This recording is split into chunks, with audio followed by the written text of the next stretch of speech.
आज आपण एक छान गोष्ट ऐकणार आहोत. त्या गोष्टीचं नाव आहे खरी मैत्री.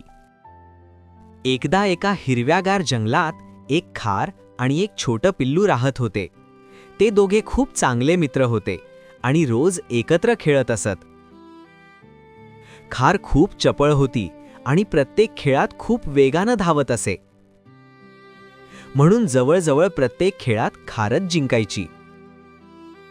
पण त्यामुळे पिल्लाला थोडं वाईट वाटायचं. त्याला वाटायचं की तो काहीच चांगलं करू शकत नाही. एक दिवस अचानक आकाशात काळे ढग जमा झाले. थोड्याच वेळात जोरात पाऊस पडू लागला. खार खूप आनंदात होती आणि पावसात उड्या मारत खेळत होती. पण अचानक तिचा तोल गेला आणि ती पाण्यात पडली. खार घाबरली आणि तिने आपल्या मित्राला मदतीसाठी हाक मारली.